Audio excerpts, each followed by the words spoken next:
నమస్తే, welcome to VS99 news bulletin. ముందుగా headlines చూద్దాం. బీజేపీ జాతీయ నాయకుడు Shri P Muralidhar Rao press meet.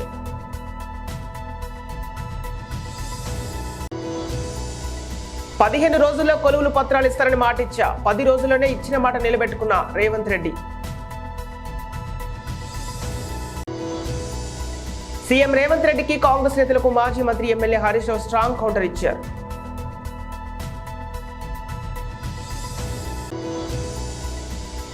భారతీయులను వెనక్కి పంపిన మాల్దీవుల ప్రభుత్వం.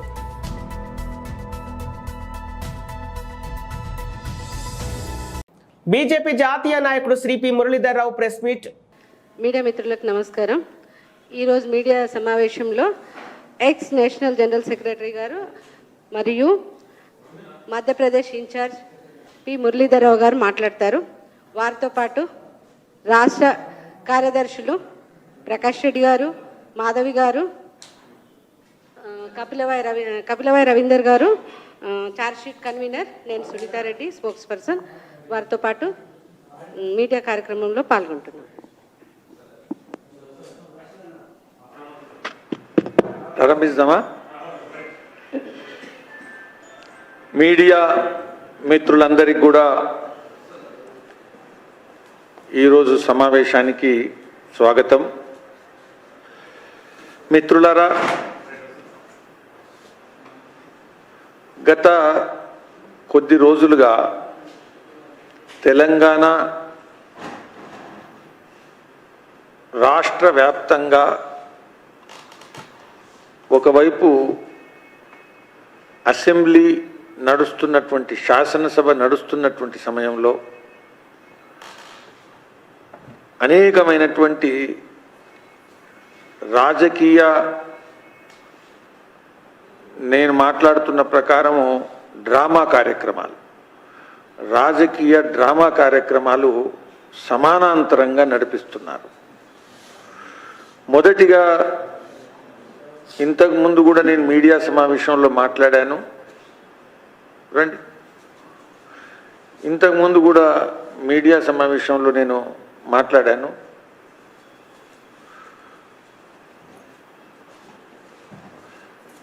రాష్ట్ర ముఖ్యమంత్రి రేవంత్ రెడ్డి గారు అసెంబ్లీ సమావేశంలో మధ్యలో అందరూ శాసనసభ సభ్యుల్ని, శాసనమండలి సభ్యుల్ని వెంట తీసుకొని మేడిగడ్డ విజిట్ కార్యక్రమాన్ని చేయడం మనం చూసాం. ఈ సందర్భంగా నేను రేవంత్ రెడ్డి గారిని, రాష్ట్ర ముఖ్యమంత్రిని, ఒక ప్రతిపక్ష పార్టీగా, కాళేశ్వరం సమస్యలో మొదటి నుంచి ప్రశ్నలు లేవనెత్తినటువంటి పార్టీగా, ప్రజల్లో అనేక కార్యక్రమాలు అవినీతికి వ్యతిరేకంగా చేపట్టినటువంటి పార్టీగా, అవినీతికి వ్యతిరేకంగా పారదర్శకత ఉండాలా అనేటువంటి ఉద్దేశంతో, అంకిత భావంతో పనిచేసేటువంటి పార్టీకి నాయకునిగా ఈరోజు మీడియా ద్వారా ప్రజల ముందుకు ఒక ప్రముఖమైనటువంటి నేను ప్రశ్నను తీసుకొస్తున్నా. కాంగ్రెస్ పార్టీ ఈ విధమైనటువంటి మేడిగడ్డ టూరిజం ఎన్ని రోజులు నడుపుతుంది?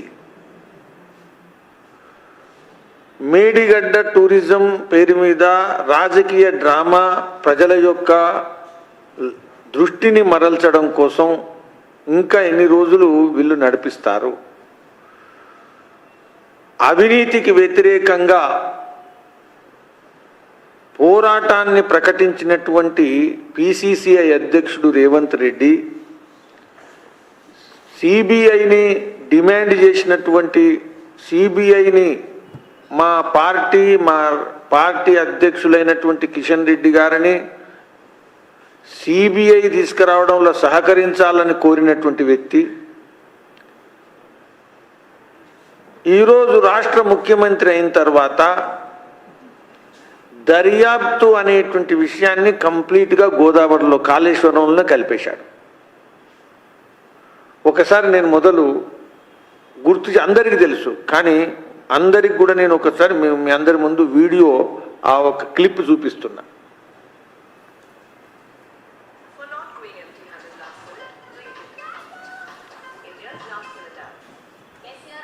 పదిహేను రోజుల్లో కొలువులు పత్రాలు ఇస్తారని మాట ఇచ్చా 10 రోజుల్లోనే ఇచ్చిన మాట నిలబెట్టుకున్న రేవంత్ రెడ్డి. రాష్ట్రంలో ఉన్న లక్షలాది మంది నిరుద్యోగ యువకులకు ఈ వేదిక మీద నుంచి పిలుపునిస్తున్నా. ఆనాటి ప్రభుత్వం చిక్కుముళ్ళు వేస్తే ఒక్కొక్క చిక్కుముడిని విప్పుకుంటూ సమస్యల్ని పరిష్కరించుకుంటూ స్టాఫ్ నర్సుల ఉద్యోగాలు మన ఆడబిడ్డలు మన చెల్లెలకు 6,956 ఉద్యోగ నియామక పత్రాలు ఇదే ఎల్బీ స్టేడియంలో అధికారికంగా వాళ్ళకు అందించడం జరిగింది. ఆ తర్వాత సింగరేణిలో ఉన్న కారుణ్య నియామకాలు 441 దీర్ఘకాలికంగా పెండింగ్లో ఉంటే ఆ సమస్యల్ని కూడా పరిష్కరించి నక్లెస్ రోడ్లో డాక్టర్ బాబాసాహెబ్ అంబేద్కర్ సాక్షిగా వాళ్ళకు కూడా నియామక పత్రాలు మొన్ననే మనం ఇచ్చుకోవడం జరిగింది. ఆనాడే చెప్పిన రాబోయే 15 రోజుల్లో ఎవరు అడ్డుపడ్డా కేసీఆర్ హరీషు అరిసి గోల పెట్టినా అంగిలాగు చించుకున్నా తప్పకుండా మీ ఉద్యోగ నియామకాలు చేపడతాని ఆ రోజు మాట చెప్పిన 15 రోజులు కాదు కదా, 10 రోజులు తిరక్క ముందే 13,500 దాదాపు ఉద్యోగ నియామకాలు ఈరోజు ఇక్కడ చేపట్టడం ద్వారా మీ సంతోషంలో మీ ఆనందంలో భాగం పంచుకున్నాం. రేపు దాదాపుగా ఇంకా 2,000 పైచులకు ఉద్యోగాలు రేపు ఇదే ప్రాంగణంలో ఇదే సమయంలో కొత్త నియామకాలు చేపట్టడానికి కూడా మా అధికారులు మా ప్రభుత్వం ప్రయత్నం చేస్తుంది. రేపు వాళ్ళ కళ్ళల్లో కూడా ఆనందం చూడాలని మేము అనుకుంటున్నాం. సీఎం రేవంత్ రెడ్డికి కాంగ్రెస్ నేతలకు మాజీ మంత్రి MLA Harish Rao strong counter ఇచ్చారు. స్టేజ్ 1లో 9.5 లక్షల ఎకరాలు ఉంటే ఏ రోజు కూడా గత కాంగ్రెస్ ప్రభుత్వ హయాంలో 5-6 లక్షలకు మించి ఎన్నడూ మంచి గుడ్ ఇయర్లో కూడా మంచిగా వర్షాలు పడ్డ సంవత్సరంలో కూడా 6 లక్షలు 6.5 లక్షల ఎకరాలకు దాటి ఎన్నడూ నీళ్లు బారలేదు. కానీ కాళేశ్వరంతో కనెక్ట్ చేసిన తర్వాత స్టేజ్ 1లో 9.5 లక్షల ఎకరాలకు నీళ్లు బారినాయి. ఇప్పుడు భూపాలపల్లి నియోజకవర్గం గతంలో స్పీకర్ గారు మధుసూనాచారి గారే ఉండేవారు. ఒక్క ఎకరానికి కూడా అసలు మొత్తం కాలువలు మూసుకపోయినాయి, కాలువ రూపమే లేదు. తిరిగి కాలువలు దవ్వి ఆ ఎస్ఆర్ఎస్పి స్టేజ్ 1లో భాగంగా ఉన్న భూపాలపల్లి కానీ నర్సంపేట కానీ చాలా నియోజకవర్గాలకు మేము మొత్తం కూడా నీళ్ళు ఇచ్చి 9.5 లక్షల ఎకరాలకు ఎస్ఆర్ఎస్పి స్టేజ్ 1లో నీళ్ళు ఇచ్చాం. స్టేజ్ 2 అసలు మీరు పూర్తే చేయలేదు, నీళ్ళు ఇచ్చి పెట్టండి. స్టేజ్ 2లో రైల్వే క్రాసింగ్స్, గేల్ క్రాసింగ్స్ అన్ని పెండింగే ఉండే. సర్కారు తుమ్మలు మొలిచినాయి మొత్తం ఎస్ఆర్ఎస్పి స్టేజ్ 2లో. ఎస్ఆర్ఎస్పి స్టేజ్ 2ను పూర్తిగా పునరుద్ధరించి కాళేశ్వరం ప్రాజెక్టు అనుసంధానం చేసి 2 పంటలకు 4 లక్షల ఎకరాలకు నీళ్ళు ఇచ్చాం. 2 పంటలకు ఇచ్చాం, ఒక్క పంట కాదు. వానాకాలం ఇచ్చినాం, యాసంగి పంటకు కూడా ఇచ్చినాం. ఇది నేను చెప్పడం కాదు కదా, మీరు వెళ్ళి కోదాడ రైతులను, సూర్యాపేట రైతులను, తుంగతుర్తి రైతులను, డోర్నకల్ రైతులను, నర్సంపేట రైతులను, మహబాద్ రైతులను, పాలకుర్తి రైతులను అడిగితే చెప్పరా? ఆనాడు కాంగ్రెస్ ప్రభుత్వ హయాంలో నీళ్లు వచ్చినాయా? మీకు నీళ్లు ఎప్పుడు వచ్చినాయి? కాళేశ్వరం కనెక్ట్ అయిన తర్వాత 2 పంటలకు నీళ్లు వచ్చినాయా లేదా అని మీరు వెళ్ళి రైతుల్ని అడగండి. ఆ నియోజకవర్గాల రైతులను అడిగితే చెప్పరా? అంటే స్టేజ్ 1 స్టేజ్ 2లో ఒక సంవత్సరం ఎస్ఆర్ఎస్పిలో కూడా నీళ్లు తక్కువైతే రివర్స్ పంపింగ్ లో ఎస్ఆర్ఎస్పి కూడా నీళ్లు తీసుకుపోయి మనం పారించుకున్నటువంటి పరిస్థితి, పంటలను కాపాడుకున్నటువంటి పరిస్థితి. అంటే దాదాపు 17,08,000 ఎకరాలు స్టెబిలైజేషన్ చేసుకున్నాం. అంటే నీళ్లు తక్కువైనప్పుడు కాళేశ్వరం నీళ్లతో 2 తళ్ళలో 3 తళ్ళకో నీళ్ళు ఇచ్చి పంటలు కాపాడుకున్నటువంటి పరిస్థితి. అంటే చెరువులు నింపింది మీకు కనబడదు, స్టెబిలైజేషన్ మీకు కనబడదు. ముఖ్యంగా మా మెదక్ జిల్లాలో హల్దీ వాగులో, కూడవెల్లి వాగులో మండు టెండల్లో నీళ్లు వదలడం ద్వారా దాదాపు 20-30 వేల ఎకరాల్లో పంట పండింది కదా. మా హల్దీ వాగు రైతులను, కూడవెల్లి వాగు రైతుల్ని అడిగితే ఈ కాళేశ్వరం నీళ్ల ఫలితం దక్కిందా లేదా ఆ దుబ్బాక రైతులో, మెదక్ రైతులో, నర్సాపూర్ నియోజకవర్గ రైతులో, గజ్వేల్ రైతులను అడిగితే చెప్పరా? ఆ పంట వల్ల ఉపయోగం జరిగిందా లేదా? అంటే ఇది ఏది ఇంజనీర్లను చెప్పనీయకుండా కేవలం 98,000 వచ్చింది అనే ఒక దుష్ప్రచారం చేసి మా మీద బురద జల్లేటువంటి ప్రయత్నం చేస్తున్నారు. వాస్తవానికి చెప్పాలంటే కొత్త ఆయకట్టు కానీ చెరువుల కింద వచ్చిన ఆయకట్టు కానీ స్టెబిలైజేషన్ కలిపితే 20 లక్షల ఎకరాలకు ఇలా కాళేశ్వరం ద్వారా ఇప్పటికే ప్రయోజనం అందింది. 20 లక్షల ఎకరాలకు ప్రయోజనం అందింది. అంటే ఈ వాస్తవాల్ని మరుగున పెట్టి ప్రజలను తప్పుదో పట్టించే విధంగా ఇవాళ కాంగ్రెస్ పార్టీ ఆ ప్రభుత్వం ఇవాళ ఒక దుష్ప్రచారానికి పాల్పడతా ఉంది. మీకు ఇంకో చిన్న ఉదాహరణ కూడా చెప్పాలి. కానీ మీరు ఎంతసేపు ఏం చేయాలో ముందుకు పోకుండా అదేదో సినిమా చూపించినట్టుగా చూపించండి. మరి మొత్తం చూపించింది. రాండి, మల్లన్న సాగర్ చూపింది, కొండపోచమ్మ చూపింది, రంగనాయక సాగర్ చూపింది, హల్దీ వాగు చూడండి, కుడవెల్లి వాగు చూడండి, నిండిన చెరువులు చూడండి. అవన్నీ ఎందుకు చూపించరు? మలకపేట ఎందుకు చూపించరు? అంటే మీరు కేవలం ఒక భూతద్దంలో పెట్టి మా మీద బురద జల్లే ప్రయత్నంలో మీరు ఉన్నారు. కానీ ప్రజలకు వాస్తవాలు తెలుసు. తెలియదా? ఇలా మెదక్ జిల్లాలో కాళేశ్వరం ఫలితం అందుకున్న దుబ్బాక, సిద్దిపేట, గజ్వేల్, నర్సాపూర్, మెదక్ ఆ జిల్లా రైతులకు తెలియదా? సిరిసిల్ల రైతులకు తెలియదా? అదేవిధంగా మరి ఆ కోదాడ, సూర్యాపేట, మరి అదేవిధంగా తుంగతుర్తి, నర్సంపేట, డోర్నకల్లు, మరి మహబూబాదు, పాలకుర్తి, కేసముద్రం ఆ రైతులకు తెలియదా? గతంలో ఎందుకు రాలే? కాళేశ్వరం వచ్చినాకనే ఎందుకు నీళ్ళు వచ్చినాయో ఆ రైతులను అడిగితే చెప్పరా? సో ఇవన్నీ వాస్తవాలు ప్రజలకు తెలుసు. మీరు అనవసరంగా మా మీద బురద జల్లడం మాని పరిపాలన మీద దృష్టి పెట్టండి. వీసా రూల్స్ ఉల్లంఘనతో సహా పలు నేరాలకు పాల్పడుతున్నారనే ఆరోపణలతో మాల్దీవులు ప్రభుత్వం 43 మంది భారతీయులకు వెనక్కి పంపింది. దేశంలో అక్రమ వ్యాపారుల కట్టడి, డ్రగ్స్ దందాలను కట్టడి చేయడానికి ప్రభుత్వం సోదాలు నిర్వహించింది. ఈ తనిఖీలలో వివిధ నేరాలకు పాల్పడిన వారిని గుర్తించి స్వదేశానికి పంపించింది. మొత్తంగా 186 మంది విదేశీయులను వెనక్కి పంపగా అందులో ఎక్కువ శాతం బంగ్లాదేశీయులే ఉన్నారని హైలో అండ్ సెక్యూరిటీ అధికారులు తెలిపారు.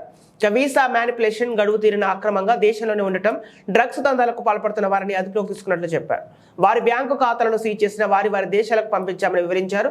ఇలా వెనక్కి పంపిన వారిలో బంగ్లాదేశీలు 83 మంది, భారతీయులు 43 మంది, శ్రీలంక పౌరులు 25 మందితో పాటు 8 మంది నేపాలీలు ఉన్నట్లు గుర్తించారు. త్వరలోనే అమెరికా, వెస్టిండీస్ దేశాల్లో ఐసీసీ T20 వరల్డ్ కప్ జరగనుంది. ఈ టోర్నీలో పాల్గొనే టీమిండియాకు ఎవరు కెప్టెన్ గా వ్యవహరిస్తారన్న అంశం చర్చకొస్తోంది. ఇటీవల సొంత గడ్డపై జరిగిన ఐసీసీ వన్డే వరల్డ్ కప్ లో టీమిండియా ఫైనల్ మెట్పై ఓటమి పాలైంది. ఈ టోర్నీలో టీమిండియాకు రోహిత్ శర్మ నాయకత్వం వహించాడు. అయితే జూన్ లో ప్రారంభమయ్యే T20 వరల్డ్ కప్ లోనూ రోహిత్ శర్మ కెప్టెన్ గా వ్యవహరిస్తాడా, లేకపోతే సెలెక్టర్లు హార్దిక్ పాండ్యాకు నాయకత్వ బాధ్యతలు అప్పగిస్తారనేది చర్చనీయాంశంగా మారింది. దీనిపై బీసీసీఐ కార్యదర్శి జైషా స్పష్టతనిచ్చారు. విదేశీ గడ్డపై జరిగే T20 వరల్డ్ కప్ లో రోహిత్ శర్మనే టీమిండియాకు కెప్టెన్ అని పరోక్షంగా తేల్చి చెప్పారు. T20 వరల్డ్ కప్ లో రోహిత్ శర్మ నాయకత్వంలో టీమిండియాగా విజేతగా నిలుస్తుందని ధీమా వ్యక్తం చేశారు.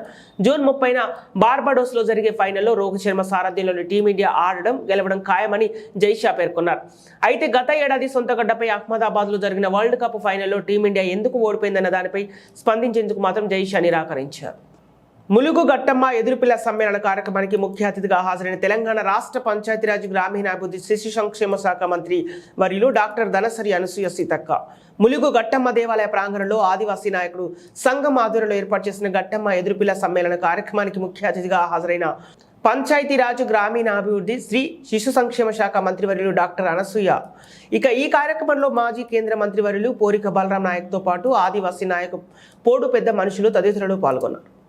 గుళ్ళు కానీ అవకాశాలను అక్కడ నాయకపోడు పిల్లల యువతకు కూడా ఉద్యోగ ఉపాధి అవకాశాలు కల్పించడంలో ఏ స్థాయిలో ఎట్లా వీలైతే ఆ రకంగా స్పీడ్ గా ఎక్కువ మందికి మరి ఉద్యోగ ఉపాధి కల్పించే విధంగా కృషి చేస్తానని కూడా ఈ సందర్భంగా తెలియజేస్తా ఉన్నాను. అదేవిధంగా ములుగులో కట్టినటువంటి మరి కమ్యూనిటీ హాల్ కూడా పెండింగ్ ఉంది.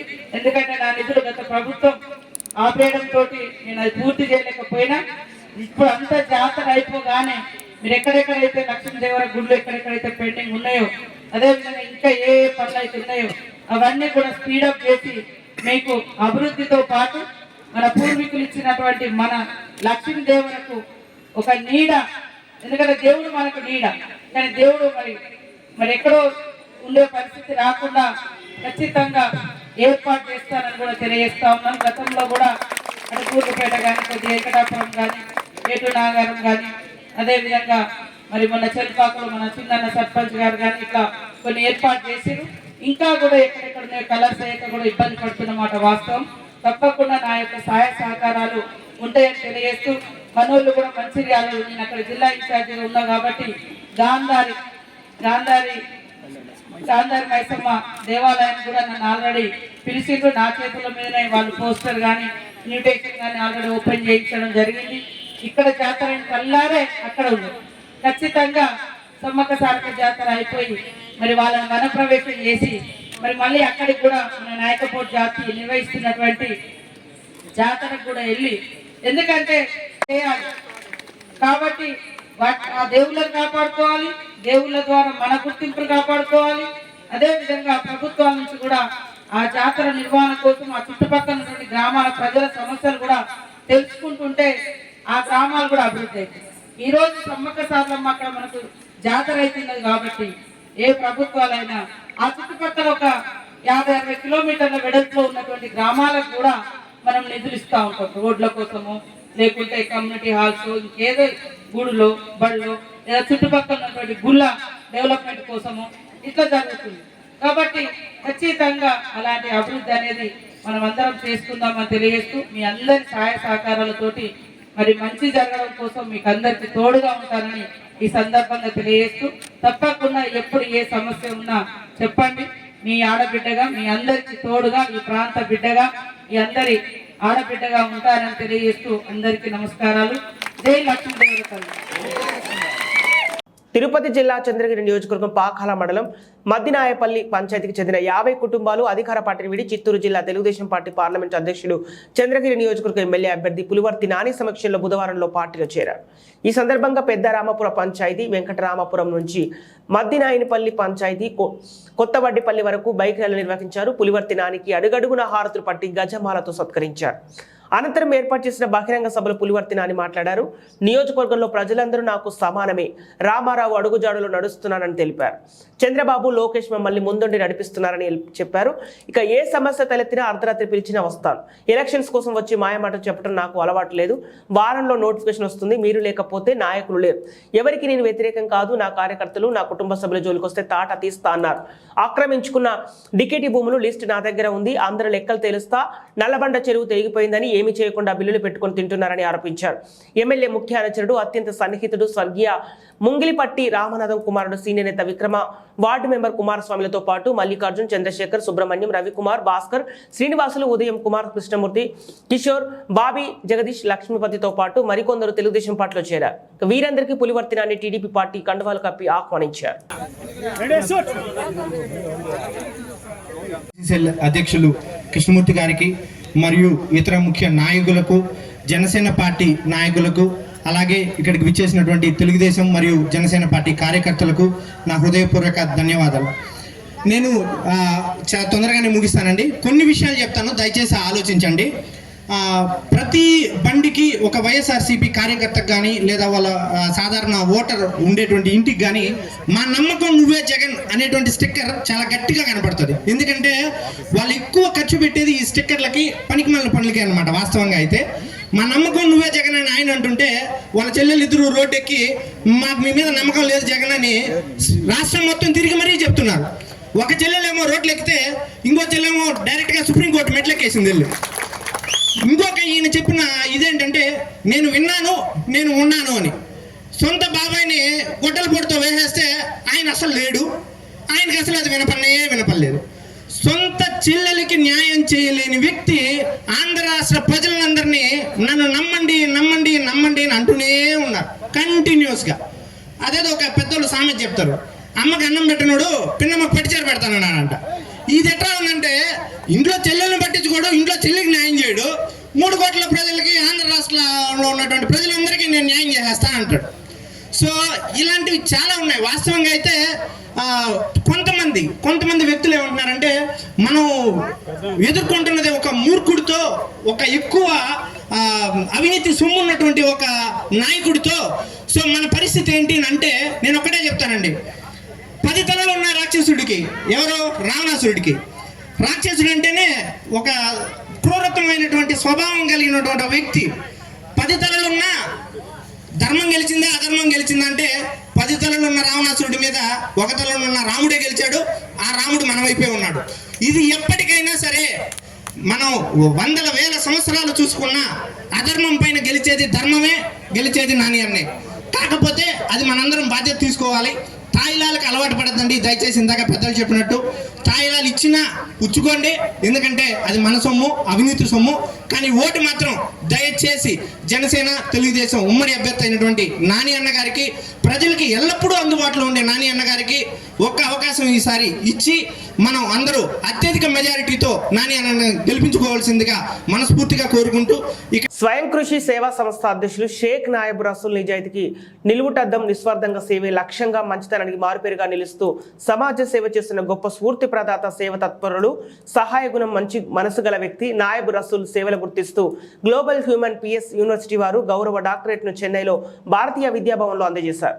నాయబ్ రసూల్ గత 15 సంవత్సరాల నుండి పాఠశాలలో, ప్రభుత్వ కార్యాలయంలో మొక్కలు నాటడం, బాల్య వివాహాలు, బాలల అక్రమ రవాణాపై అవగాహన కలిగించడం, న్యాయ సేవలు పట్ల ప్రజలకు అవగాహన కల్పించడం, సింగిల్ యూజ్ ప్లాస్టిక్ నిషేధంపై అవగాహన కల్పించడం, బాల కార్మిక వ్యవస్థను రూపుమాపడంపై అవగాహన కల్పించడం, విద్యార్థుల సంక్షేమ అభివృద్ధి కొరకు విద్యార్థులకు స్టడీ మెటీరియల్స్, నోట్బుక్స్, పరీక్ష సామాగ్రి అందజేయడం, ముఖ్యంగా కరోనా కష్టకాలంలో కరోనా సోకిన వారికి కరోనా కిట్స్, మాస్కులు, ఆరోగ్య పర్యవేక్షకులకు ఆక్సిమీటర్లు, థర్మామీటర్లు అందజేయడం, వృద్ధులు, వితంతువులకు బట్టలు పంపిణీ చేయడం, దిశ యాప్పై మహిళలకు అవగాహన కల్పించడం, ఇక మత్తు పదార్థాలపైన హెరాయిన్, గుట్కా, గంజాయి వంటి వాటికి ప్రజలు దూరంగా ఉండాలని అవగాహన కల్పించడం, పాలమూరు ప్రభుత్వ వైద్యశాలకు ఆక్సిజన్ కాన్సన్ట్రేటర్లు, శానిటైజర్లు, సర్జికల్ మాస్కులు, గ్లౌజులు అందజేయడం జరిగింది. ఈ సేవలకు గుర్తింపుగా నాయబ్ రసూల్కి జిల్లా కలెక్టర్, జిల్లా జడ్జి, అంతేకాకుండా ఏపీ, తెలంగాణ రాష్ట్రాలలో పలు అవార్డ్స్ అందుకోవడం జరిగింది. చాలా మంది సుపీరియర్స్ చేత ఈ కార్యక్రమాలు ఎవరైనా అనుకున్నా కానీ ఆయన నవ్వుకుంటూనే ఆనందంగానే ఈ సేవా కార్యక్రమాలను చేశారు. కరోనా కష్టకాలంలో కూడా అవగాహన కలిగించడం కోసం ఒక రిక్షా పెట్టి మాలాంటి ఒక సహాయం తీసుకొని మరి కరోనా కాలంలో జనానికి అవగాహన కలిగించడం, ఆయన సొంత నిధులు మళ్ళీ సేకరించిన నిధులు రెండింటిని ఉపయోగించి సామాజిక కార్యక్రమాలు చేయడం జరిగింది. అట్లాగే వృద్ధులకు, తంతువులకు వాళ్ళు కూడా ఈ కార్యక్రమాలు చేశారు. మేమే సలహా ఇచ్చాం నాయకులకి, దీనికి ఊరక మొత్తం పేపర్లో కట్టించి కానీ ఇవన్నీ కానీ డాక్యుమెంటేషన్ బైండింగ్, వైరల్ బైండింగ్ చేయించు, ఎప్పటికైనా ఉపయోగపడుతుంది అని చెప్పి దాన్ని మిగతా స్వయం ఈ సేవా సంస్థలు, ఎన్జిఓస్ జిల్లాలో చాలామంది ఉన్నారు, రాష్ట్రంలో ఉన్నారు, వాళ్ళని చూసి ఇన్స్పిరేషన్గా ఈ డాక్యుమెంటేషన్ తయారు చేసి దాన్ని ప్రజెంట్ చేయడం, అనేక చోట్ల అవార్డులు తీసుకోవడం జరిగింది. ఫస్ట్లోనే చెప్పాను, 2 స్టేట్లలో అవార్డులు వచ్చినాయి, తెలంగాణ స్టేట్ వచ్చినాయి, ఆంధ్రప్రదేశ్ వచ్చినాయి. తత్ఫలితంగా ఈరోజు డాక్టర్గా రావడం మా అందరికీ నవ్వులాటగా మాత్రం అనడం లేదు, ఖచ్చితంగా చాలా సంతోషంగా ఉంది. ఇట్లా ఇంకా మంచి మంచి సేవా కార్యక్రమాలు చేసి సామాజిక సేవ, మా సెల్ఫ్ సాటిస్ఫాక్షన్, రాజకీయాలు కాదు, మామూలుగా మాకు మానసిక ఆనందం కలుగుతుంది. సమాజంలో మనం పుట్టాము, తర్వాత పోతాము. మధ్యకాలంలో ఒక బాధలతో పడుతున్నటువంటి వ్యక్తికి ఆదరిస్తే ఆ ఆనందం మనకు చాలా ఆనందం కలుగుతుంది. నా భావన అవి చేస్తున్నాడు. మరి ముందు రోజుల్లో మరి నాయబ్ రసూల్ సహకరిస్తున్నటువంటి మిత్ర బృందానికి కూడా మరి ఈ సన్మానం చేయడం జరిగింది. ఈ మిత్ర బృందాన్ని మనం గుర్తుపెట్టుకొని మరి నాయబ్ రసూల్ కూడా వాళ్ళ సహాయ సహకారాలు తీసుకొని ఎక్కడైనా వచ్చినప్పుడు కొంతమంది సర్వీస్ చేసేవాళ్ళు ఉంటారు, వాళ్ళకి ఇన్స్పిరేషన్గా వాళ్ళు కూడా గుర్తించి వాళ్ళ సహాయ సహకారాలు తీసుకొని ముందుకు కోరుకుంటూ మరి ఒకసారి ఆయనకు అభినందనలు తెలియజేస్తూ మంచి ఆయురారోగ్యాలను మంచి మనసు కలిగినటువంటి మానవత్వం లేని మనిషి ఆయురారోగ్యాలతో సిరి సంపదలు ఉండాలని. ముందుగా స్వయం కృషి సేవా సంస్థ అధ్యక్షుడు నాయబ్ రసూల్ గారికి డాక్టరేట్ వచ్చినందుకు వారిని శుభాభినందనలు తెలియజేసుకుంటూ, మరి ముఖ్యంగా వారు సామాజిక సేవలో వారు చేసినటువంటి సేవను గుర్తించి వారికి ఈ డాక్టరేట్ ప్రదానం చేయడం జరిగింది. మరి ముఖ్యంగా నాకు తెలిసినంత వరకు మనం ఇప్పటి వరకు చేసిన దానికంటే ఈ డాక్టరేటు బాధ్యత ఇంకా పెంచిందని చెప్పేసి నేను అనుకుంటున్నాను. ఎందుకంటే మనం గౌరవప్రదంగా వాళ్ళు డాక్టరేట్ ఇచ్చారు, దాన్ని సార్థకం చేయడానికి ఇంకొద్దిగా సేవలు విస్తృతం చేసి 10 మందికి ఉపయోగపడే విధంగా చేసి దాన్ని సార్థకం చేసుకోవాలని చెప్పేసి ఆ విధంగా చేస్తారని చెప్పేసి ఆశిస్తూ మరి వారికి మరొకసారి అభినందనలు తెలియజేసుకుంటూ బులెటిన్ ముగించే ముందు హెడ్లైన్స్ మరోసారి. బీజేపీ జాతీయ నాయకుడు Shri P Muralidhar Rao press meet.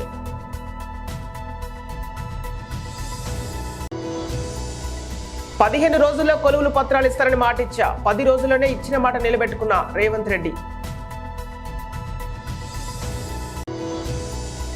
CM Revanth రెడ్డికి కాంగ్రెస్ నేతలకు మాజీ మంత్రి MLA Harish Rao strong counter ఇచ్చారు.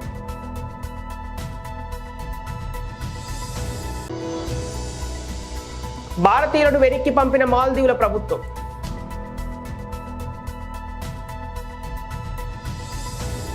ఇవి ఈనాటి వార్తలు. మరో బులెటిన్తో మళ్ళీ కలుద్దాం.